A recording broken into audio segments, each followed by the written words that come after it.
Hello and welcome back. My name is Steve Mann, and today we're going to learn about cameras, the fundamental question of what is a camera, how does a camera work, just basically what is a camera? A camera is like, this thing on my eyeglass that captures my world as it is, or these things back here that capture, there's different kinds of imaging systems, intelligent image processing. We have all kinds of camera vision systems, like in these smartphones and everything, for augmented reality, modifying our visual perception of reality, and helping people see better and understand their world. So let me begin with a kind of look at what is a camera. I have over here a document camera, a camera up on the ceiling looking down at the table. And that's another kind of camera. That's called a document camera. I've got some cameras laid out here, and I'll explain what they are. This is a camera here. This camera here is more than 100 years old, and it's got leather bellows, and you can see the bellows keep light out, and there's a lens at the front, and there's film image plane at the back.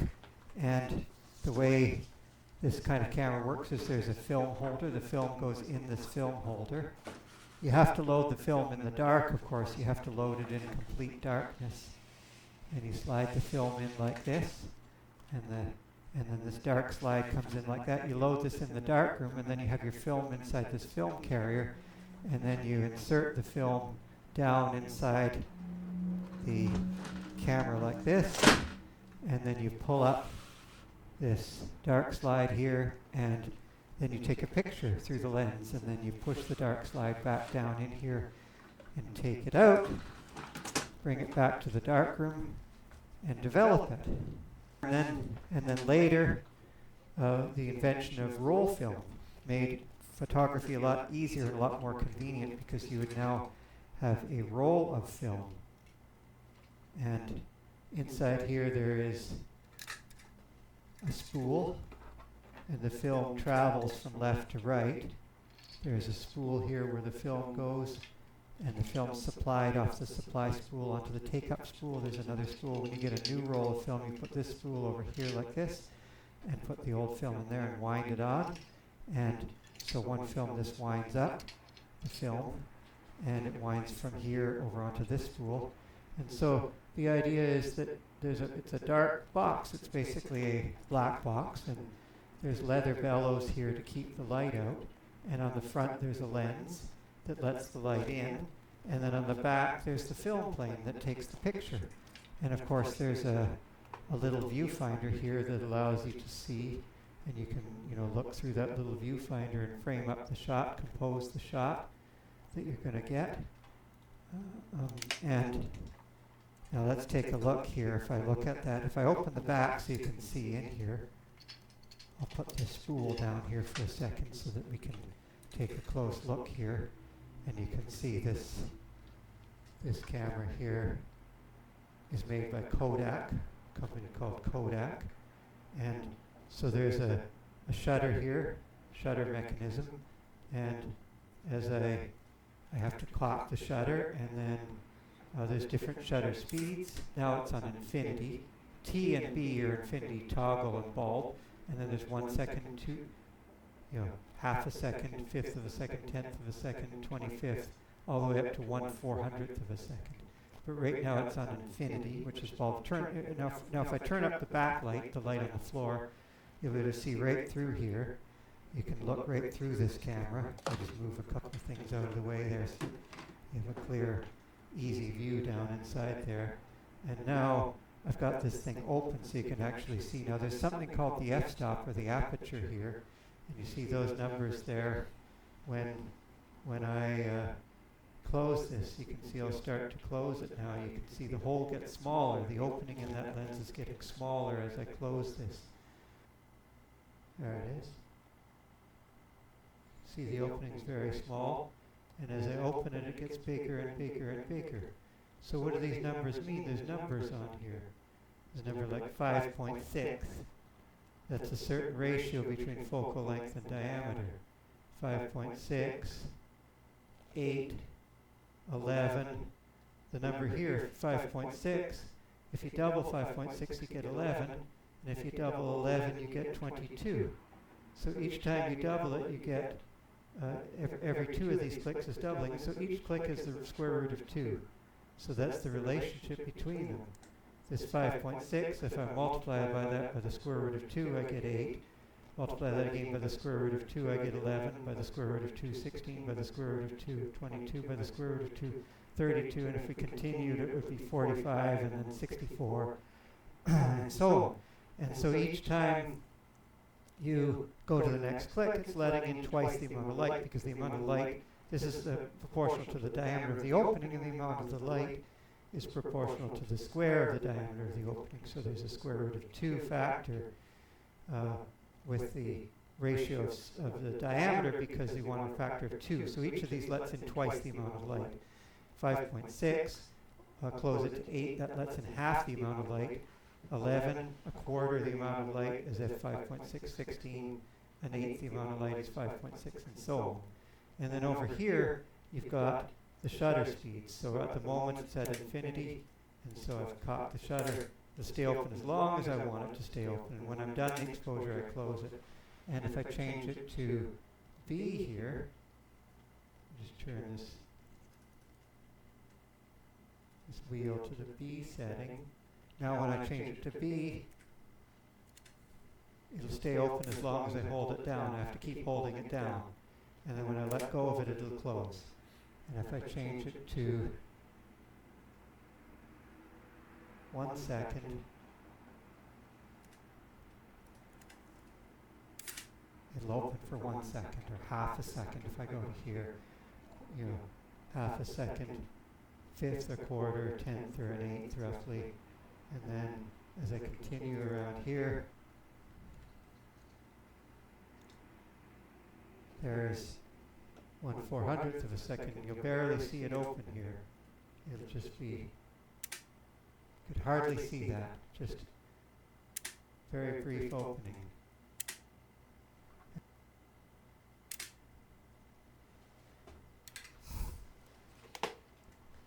One of the things I really like about this camera is it's a compact camera. It folds up, so you see the leather bellows allow the whole thing to fold up into a small package, and then you can put it in your pocket.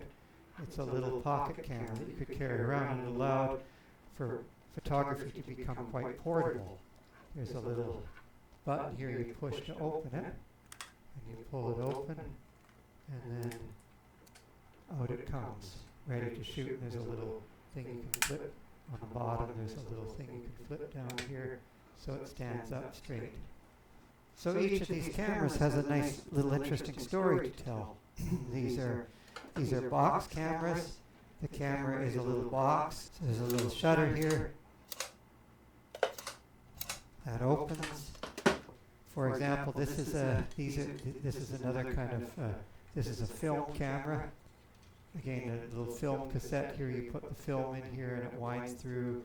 And this is a nice camera. It's called a Brownie camera, and as you crank the film through, it cocks the shutter, and then when you open it, when you release the shutter, this is the shutter release lever here. When you open it,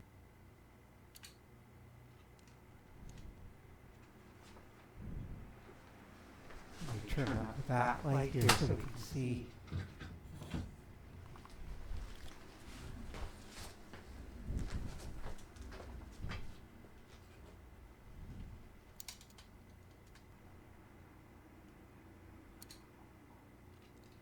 You can kind of see it open there.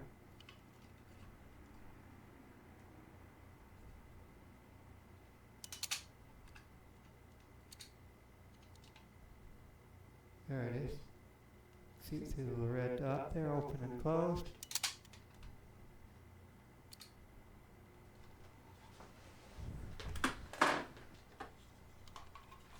So this is the little film cassette goes in here.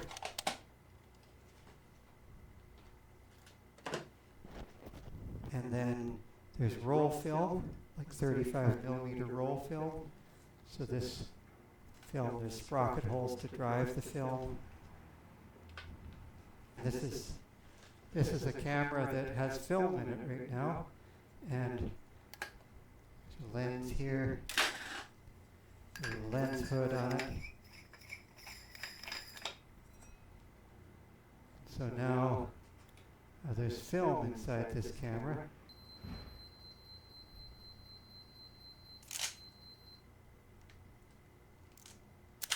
As I advance it, here as I pull the lever, it winds film off the roll, and it's just like this. There's a little roll film here. There's a roll like this inside there, and when I pull it forward, it grabs onto the sprocket holes and advances the film, and pulls the film to the next layer.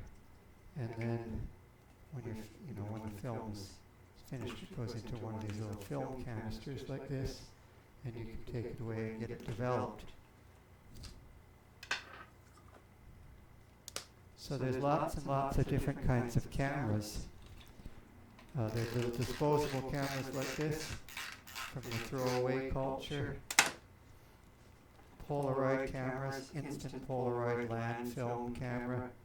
This is a Polaroid land camera, and it has a little opening, a little lens opening here, and then there's an aperture f-stop here with a small hole in it, and that hole goes over the film here. Inside there, the hole slides across like this. It goes from this position to let in lots of light, or if you want to let in only a little bit of light, you slide that thing across. It only has 2 aperture settings, and they're labeled on here. One is designed for 3000 ISO black and white, and the other is designed for 75 ISO color film. So one for black and white, one for color film.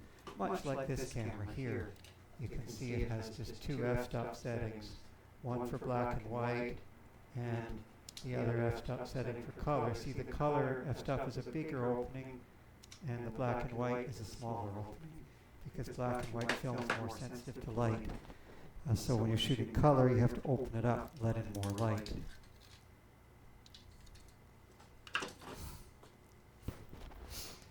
Then, of course, there is the video cameras. There's a TV camera like this. This is a television camera. It also has an f-stop setting, aperture ring on here. You can see here, closed.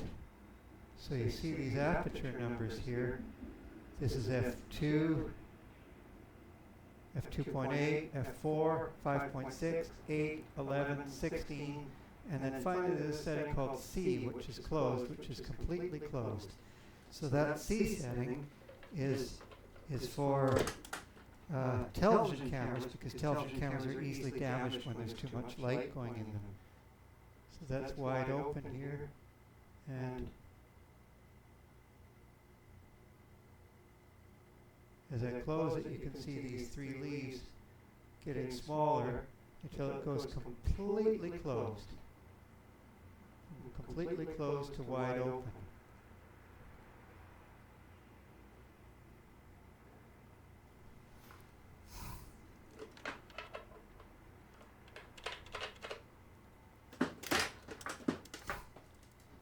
So that is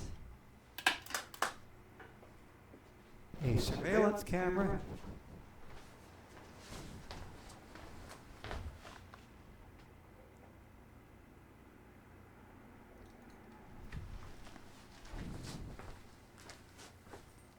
And this is also a surveillance camera.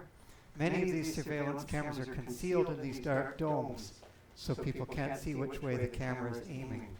So the idea is that it's kind of a concealed camera. The camera's hidden inside this dark dome, and then inside the dark dome there's a dark shroud here that keeps that hides the camera inside this dark. So there's a dark dome here, and then inside the dark dome there's another dark layer that hides the camera inside this black metal housing that's inside this dark dome.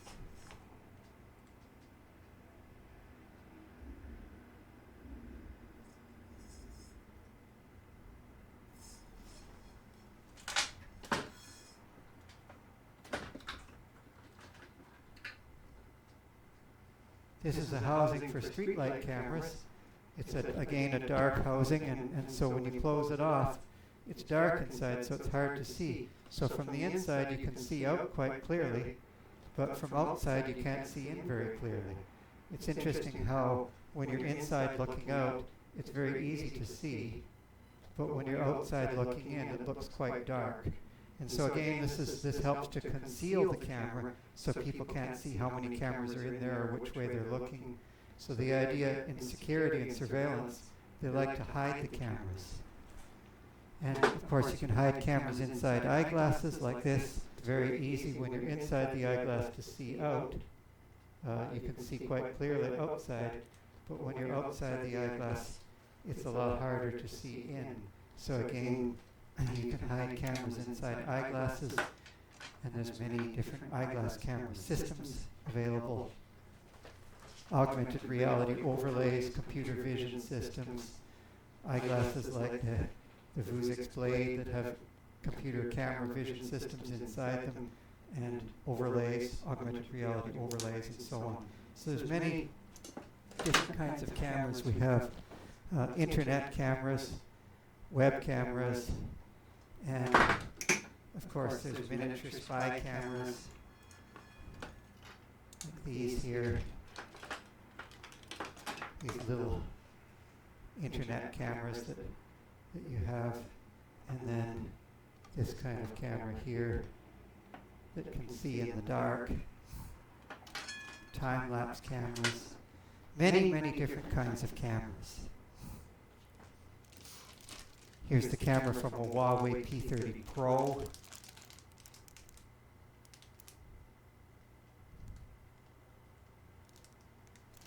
The Huawei P30 Pro camera allows us to see, this is the camera here.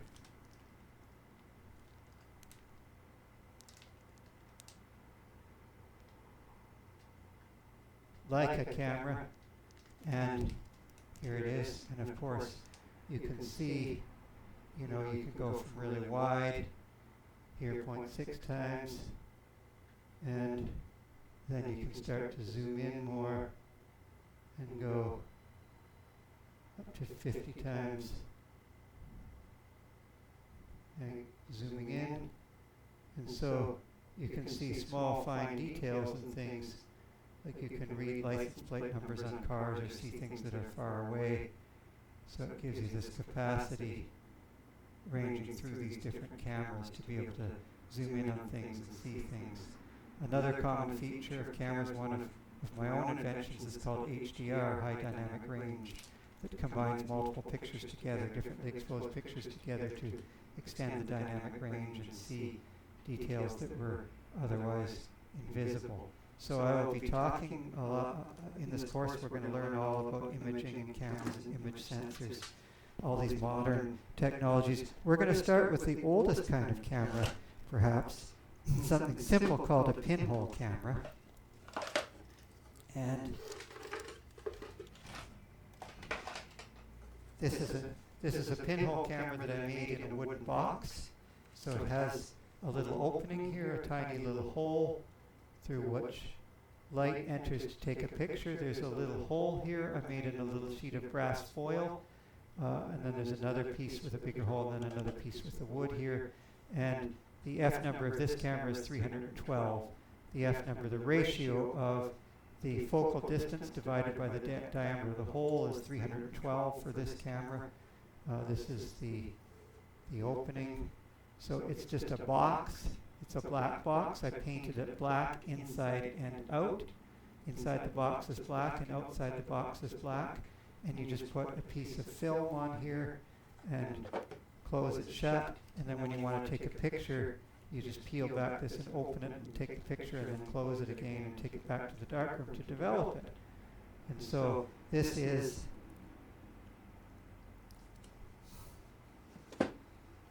an example. Now, what is a camera, right? I have a good example here is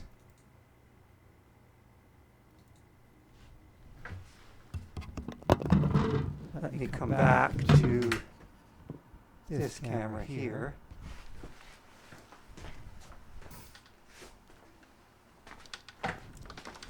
So this camera here is a good example of teaching and understanding.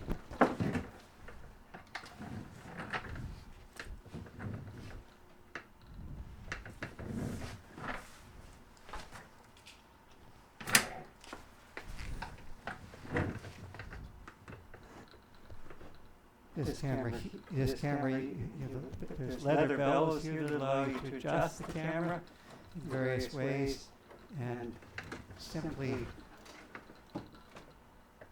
if we look inside here,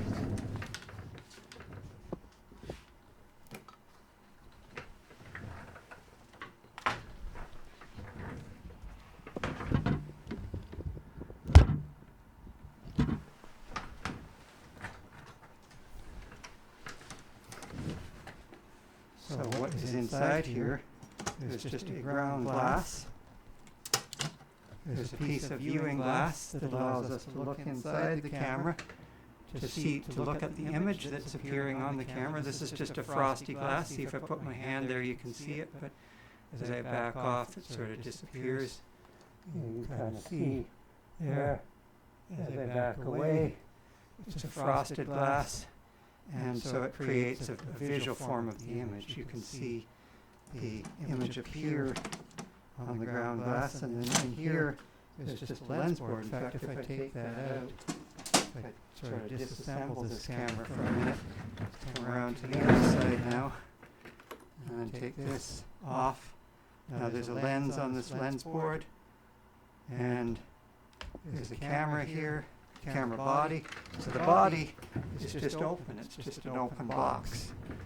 The purpose of this body is just to keep light out of the box, keep light away. So, and then when I put in this lens board, when I assemble this back again, the lens board goes in here, and the viewing glass, the ground glass, goes in the back of the camera.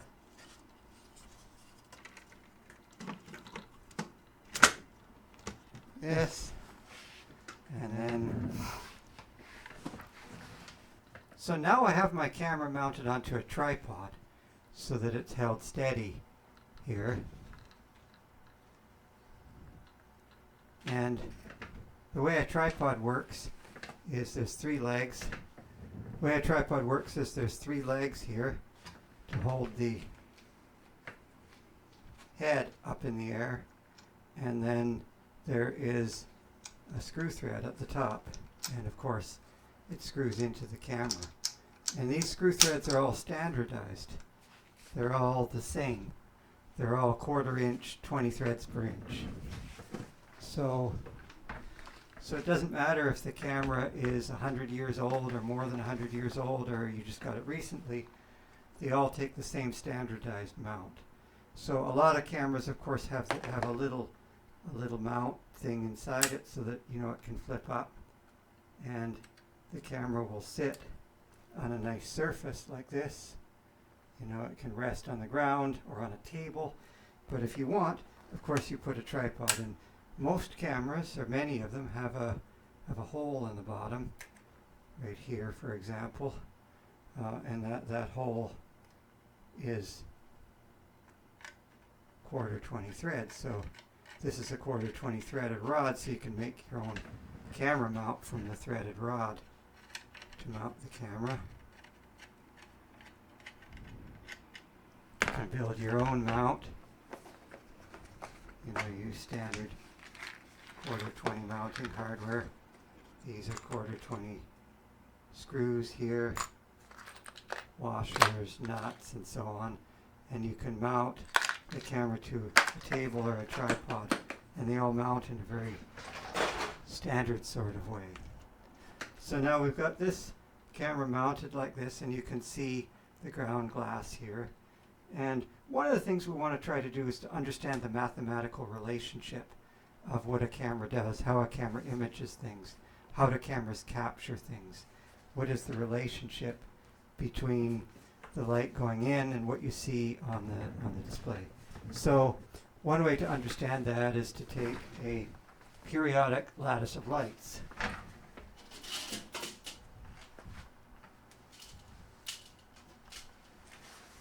we often try to understand things in terms of Fourier series, Fourier transform, Fourier series representation. So here I have an array of uniformly spaced lights. And so there is uniform pattern of lights. And if I hold that array of lights up in front of the camera, you can see this series of dots here. And if this array of lights is parallel to the film plane, you'll see a series of dots that are equally spaced. So you could imagine a Fourier series representation of this, sines and cosines describing it and so on. And we can have a representation. If I move it closer, of course I have to focus it closer as well. If I focus it closer, then here, and if I move it further away, I have to refocus the camera a little bit, but more or less the row of dots, the spatial frequency increases as I move the camera further, from the subject matter, and as I move it closer, the spatial frequency decreases. Now what's interesting is if I put it at some angle like this, over here on the left, these dots are at a higher frequency versus the dots on the right are at a lower frequency, and vice versa. If I put it around like this, it goes from low to high or high to low. And so we have what we call a chirping phenomenon, where the frequency is increasing or decreasing as we move across. We all know what a chirp is in time, like an up chirp in time, like the sound that a bird makes. You know, that's an up chirp, or a down chirp, where the frequency decreases as a function of time. But we live in the space-time continuum, so chirps can occur as a function of space. So these are spatial chirp functions that we're seeing here. And so we can write a mathematical expression for something in the physical world and how that will map into the projective world. And this is simple algebraic projective geometry. We have projective geometry describing what happens in the real world and how it gets projected into the virtual world, or the photographic world, or the image plane, and so on.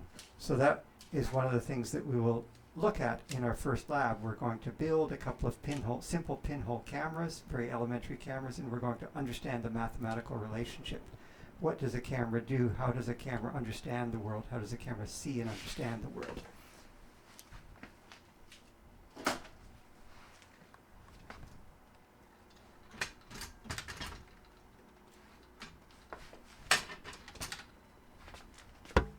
Let me take this camera here and adjust the aperture of the camera.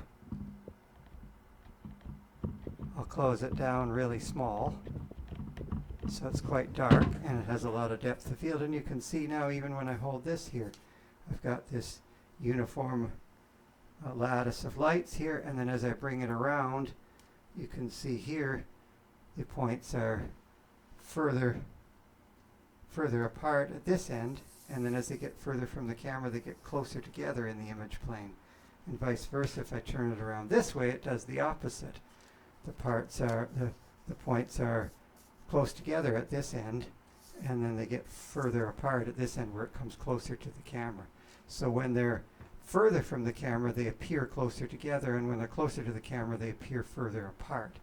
And so we can try and write a mathematical expression for that function. Let's go back here.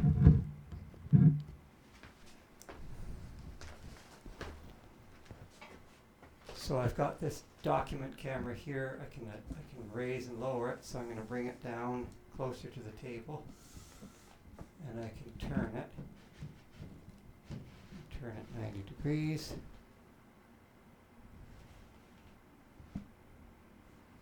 This, and then I'm going to clear off a little bit of space, make some room here.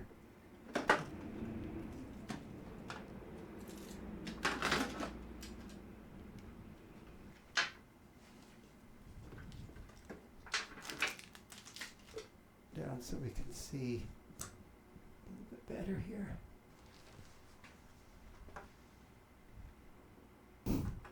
So I want to talk about what is a camera.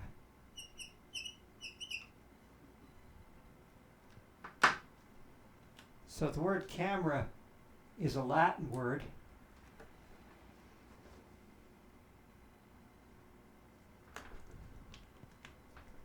It's short for, it's an abbreviation for camera obscura.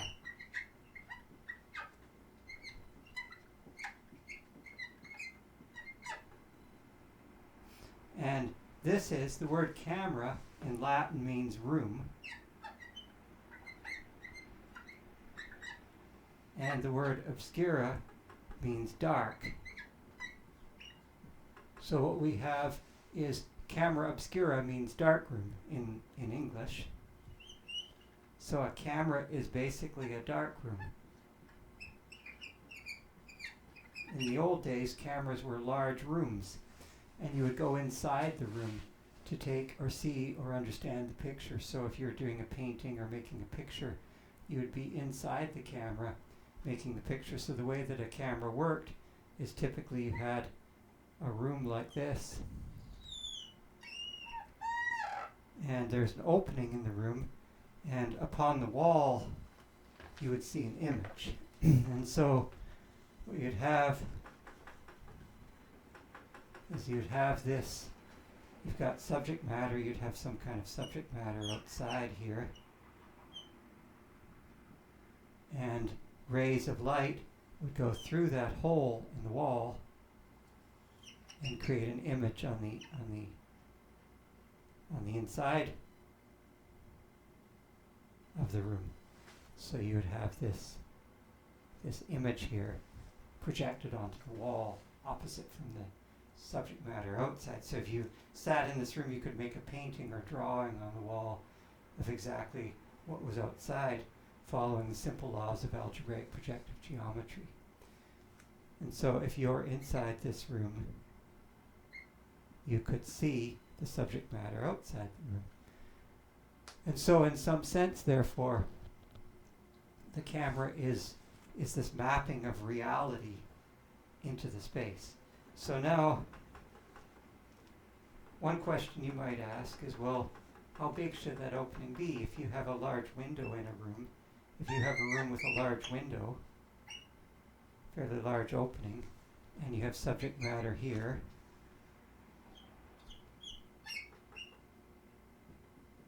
then some point P here, we'll call that point capital P, projects to point little p here, which is spread out quite a bit because these rays of light spread out through that opening. Say that's P1 here, and say we have another point P2 over here, and that point P2 will also get spread out to a fairly large point there. And so if this is a large opening in the room, then you'll have a fuzzy or blurry image. And if you make the hole smaller, let's say you make that hole considerably smaller,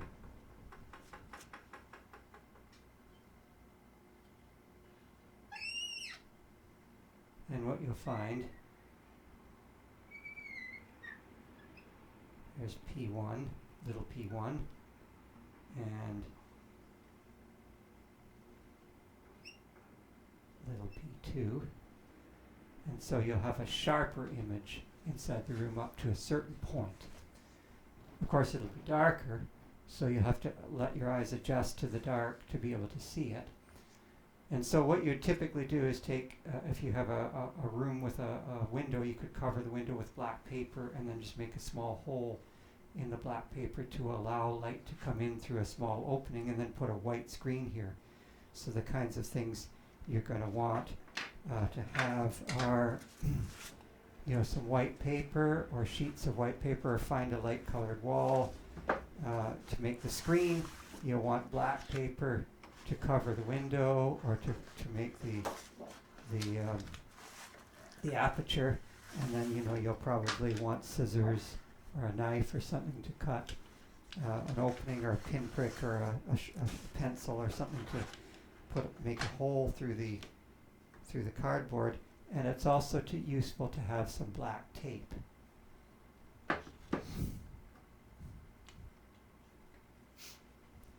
So now, as that hole gets smaller, there comes a certain point where you have the diffraction effects. So light normally travels in straight lines, but when it gets very small, you get diffraction. And so at some point in time, that light spreads out and you get diffraction. The far-field diffraction pattern is the Fourier transform of the electric field across the aperture. So we know from Fourier theory, when something is small in the physical domain, it becomes larger in the Fourier domain. So classical optics tells us to make that hole as small as possible. But modern optics, Fourier optics, tells us that as we make that hole smaller, the image will actually get blurrier. So there comes an intersection point or an optimum point, an optimum hole size for sharpness alone. Of course, if you want more light, you make the aperture bigger. But if you want to make the image as sharp as possible, there's an optimum aperture size to make the image as sharp as possible. And the optimum aperture size is some constant. It turns out some constant times the square root of lambda times f, where f is the distance that you are from the aperture, and the diameter d is some constant times the square root of the wavelength of light that you're trying to see. And human vision, the sensitivity of light, human vision is most sensitive to around 550 nanometers. So that's green light. So if you calculate that for green light, you know, this is 1 meter. And you know, you're going to get, depending on the value of C, you're going to usually use something between 1.5 to 2 using the Rayleigh criteria, you know, 1.22 lambda over D. You work this through and you can come up with something on this order. There's lots of research that's been done on this. And so you want a hole diameter that's around 1 or 2 millimeters for 1 meter away. And of course the diameter of the hole varies as the square root of the overall size of the camera. So one question that I want you to explore is it better to have a large camera or a small camera? Does size matter? Does a big camera give you a better picture? In other words, you make the camera 4 times as big, your hole is only twice as big. And so I want you to think about how that affects the image quality. How does the camera size affect the image quality? So I want everybody to make at least one large camera and at least one small camera and sort of understand these physical limits of reality. It helps to define a couple of quantities. There's an aperture in this camera. You're going to have some kind of an opening, and the aperture has some diameter. That diameter D, let's say, is the diameter of the opening, and the f number of a camera, and then this is the distance f, let's say, the focus distance away, and the f number of the camera is f over d. So if you look at these cameras that we saw before, they have various numbers on them. So as you recall, we had numbers on here, and as you remember these numbers, the patterns of numbers are, you know, it goes 1.4, and the next one is 2, the next one is 2.8, next one is 4, then 5.6, and then 8, and then 11, and then 16, 22, 32, 45, 64, 90, and so on, 128. And the relationship here is that each of these is the square root of 2 times the one before it. So if you take every second number in that sequence, let's say I'll circle every second number in blue here, 2, 4, 8, 16, 32, 64, 128. See, each of these numbers is doubling. So that's 2 f-stops apart, and so that's 4 times as much light, because the amount of light coming in is proportional to the area of that opening. So if you make this opening twice as big, you got 4 times as much area, so that's 4 times as much light. So each of these is a doubling of the amount of light, which is a square root 2 increase in the size of the opening. So you'll see these are marked off in increments of the square root of 2 increasing, which is exactly twice as much light coming in. And so that's one thing to know, is this f-stop concept. So when you make that pinhole camera, you can look at how the aperture, the ratio, the f number, the ratio of distance to the screen divided by the diameter of the opening.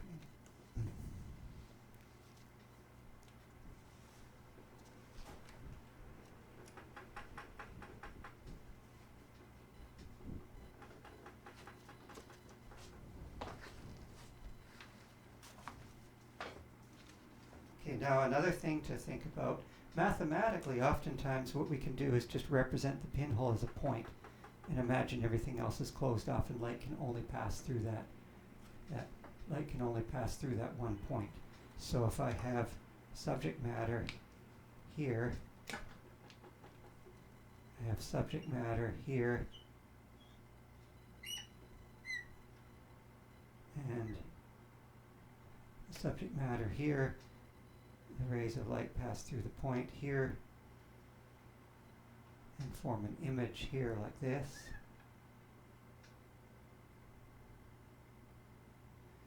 Then this is called the center of projection. It's called the center of projection. And this, if this is the image plane here, if this is the image plane, we'll call this the image plane. Then it's useful to construct a optical axis which is always at right angles to the image plane. So this is 90 degrees, and this is called the optical axis. And then it's also useful to define a distance from the optical axis. We'll call this distance x, big X, the distance from the optical axis. And then the corresponding distance over here, we'll call that little x. And then this distance here between the center of projection and the subject matter, we'll call that capital Z. And this distance here, we'll call that little z, lowercase z, lowercase z. And so now the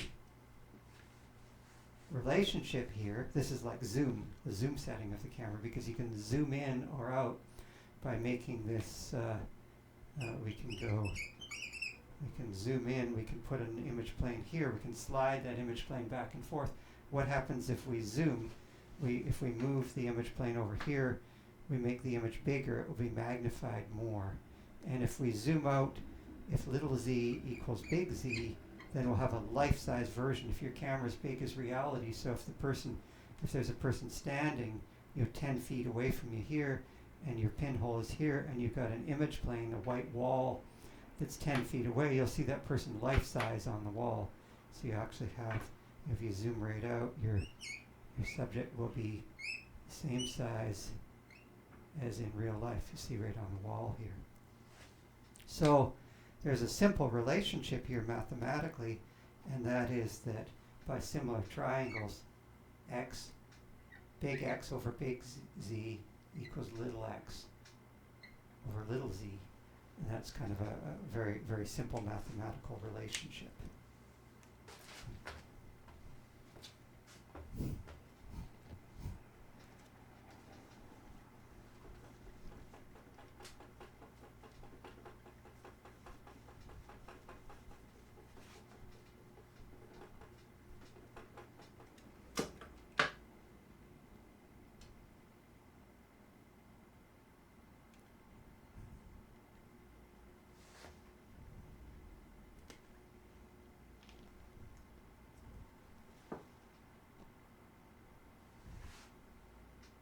So if we have an optical axis, this is our optical axis, and we have subject matter here somewhere. We have, go right up to about here.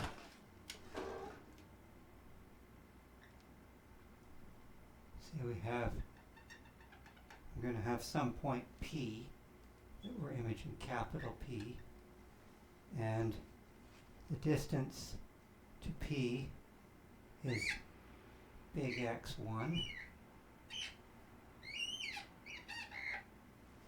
and then we've got our center of projection. By the way, the center of projection in that lens, the COP, the center of projection, is right in the middle of the iris of the lens. So the lens has a little sort of iris kind of opening like this, and it's right in the center of that iris. That's where the center of projection of that lens is. And it's often marked on the lens, so it would be right inside right where the iris of the lens is. That's where the center of projection is considered to be, or is. And so there we have the center of projection, and then we're going to have right here, right where the film plane is, we're going to have here, this is the center of projection. We're going to have some point P, and down here we've got some point little p, and then we have here this distance little x1, like this, and then we're going to have our distance. So again, we have the distance z, we have big x1 over z equals little x1 over little z. And so now let's suppose that we took two pictures, one picture like this, and then we tilted that camera around, we rotated that camera through, say, a positive angle, like we're going to turn it through a positive angle theta to another direction, and we want to know the mathematical relationship between those two directions. In other words, we want to consider there's a pattern here, maybe there's a wall here with periodic patterns, tiles on it, or cement blocks, cinder blocks, or some repeating pattern on this wall. Let's say if there was some pattern on here like this, we had equally spaced points here. And they map, of course, over to here to equally spaced points over here. But when we rotate that camera, it's no longer lined up with that wall. It's at some other angle. So the question is, what is the mathematical relationship? What is the mathematics? The fundamental mathematics of a camera is that of projective geometry. So we're going to say that camera tips through a small angle theta. And now it's looking at that wall. And so this plane here is no longer parallel to this plane here. It's tipped over at just a little bit of an angle. So now let me take another color. Say I'll take this blue color, and I'm going to draw a new optical axis here. So I've got this new optical axis. I'll just carry that out here, and I'll carry that optical axis in this way. And then for generality, we'll set a new, let's say we make a new a new zoom setting as well. So we'll make a new, so this is x1. We'll say, let's make a new z2, like we'll make a new zoom setting. So that point P, let's say I'll draw a new image plane here without loss of, we can generalize, and we can always set z2 equal to z1. So this is little z2 here is the new zoom setting. I might even zoom out. So we're going to tip the camera through a 90 degree, or through a small angle theta. Could be any angle we want. And then while we're tipping it, we're also going to zoom it, shorten the distance z, little z. And so we've got here, this is little z1 here, and this is little z2, and this is little x1, and then this distance here where it intersects, where the point projects, where the point P projects, I'll call this first little p1, and I'll call this little p2, and then I'll call this distance here little x2. Again, it's the distance from the optical axis. So this is OA2, and this is, I'll call that OA1, optical axis 1. So now we've tipped in just a little bit, and the amount that we've moved, the change in angle, I'm going to call that change in angle theta. And then I'm going to use the Greek letter alpha to represent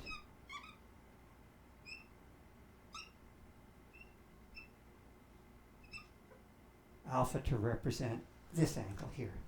So now, as a very simple, high school trigonometry kind of thing. So now we've got that, we have that tan alpha, so the tangent of alpha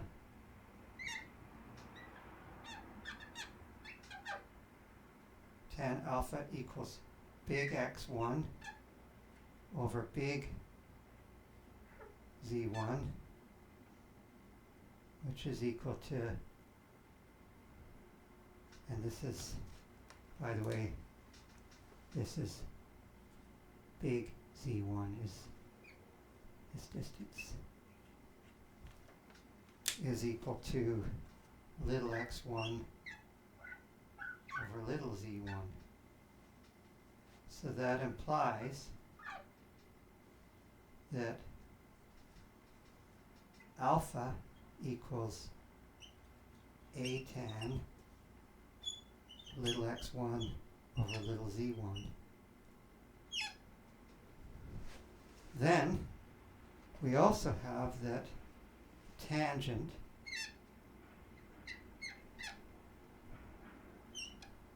of alpha plus theta equals big X2 over big Z2, which equals little x2 over little z2. And so we have here that this, of course, is big X2 is this distance here, big Z2 this distance here. And so we have this relationship. The most important thing that we really want to know is what is the relationship, what is x2 as a function of x1. So we want to know really the relationship between these two pictures. What is that relationship between x1 and x2? We want to understand that relationship between x1 and x2. So now let's continue here. Just make some more space up here.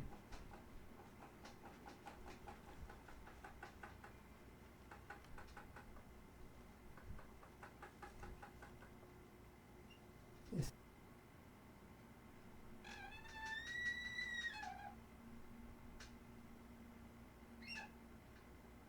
x2 is equal to z2 times tan. So we're just, this x2 here, put this z2 over here is z2, so put z2 tan alpha plus theta. x2 equals z2 tan of a tan of x1 over z1 plus theta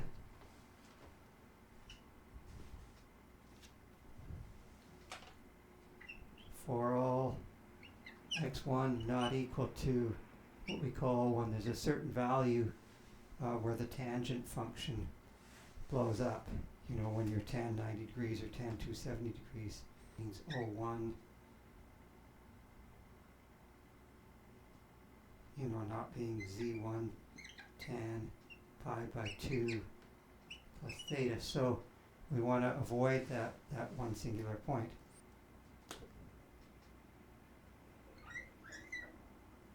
This is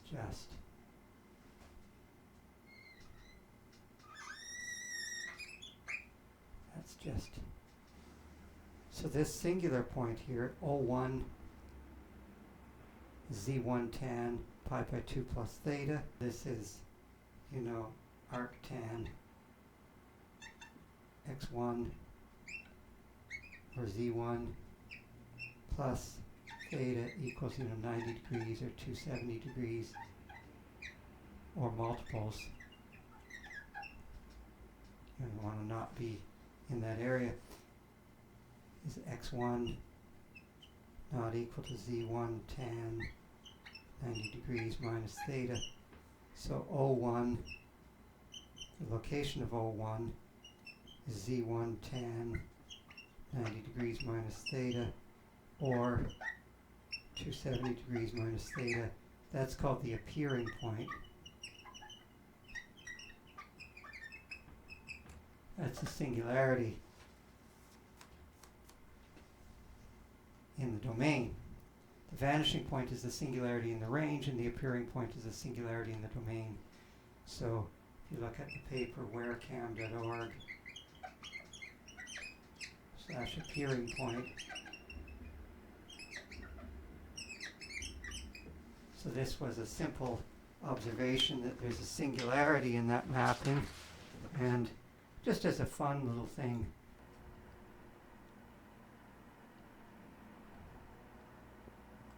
and this is an artist at the railway tracks, and you can see the vanishing point and the appearing point. So in this diagram here, the appearing point is the point in the domain that never gets mapped to the range, and the vanishing point is the point in the range that never gets mapped from the domain. This is a coordinate transformation on that image, and here is the appearing point. And this is if we de-chirp that the railway tracks, and we have the spatial frequency constant. Parallel lines never meet now. So now that was a little aside over here, this singular point. So getting back on track here, we have x2 equals z2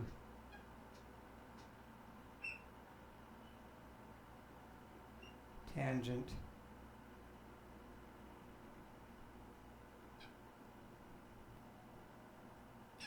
alpha plus theta, and we can use a simple trig identity.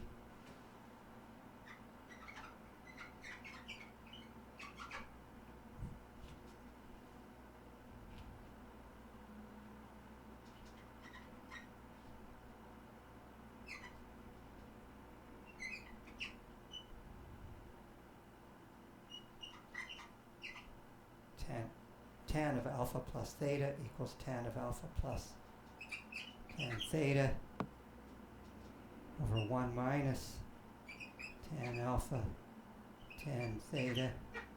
And so if we put this into the trig identity here, if we come back up into here, then we have that x2 equals z2 times all of this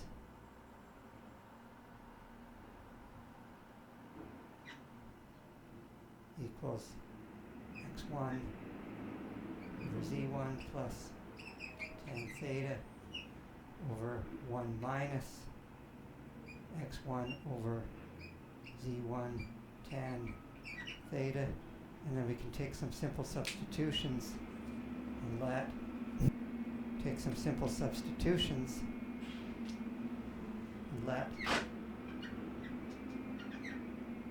A equal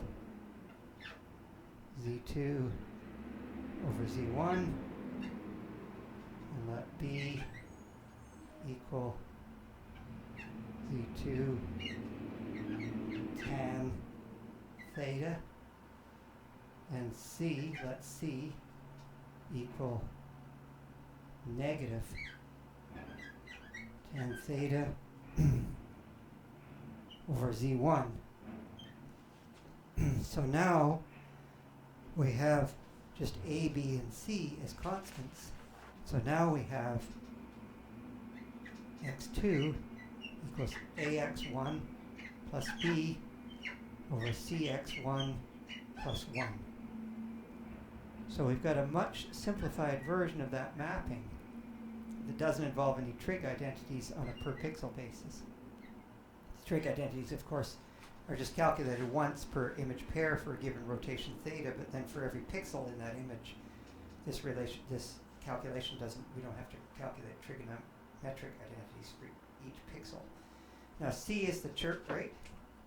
So we have that A is the scale, or the gain, and B is the bias, or the offset,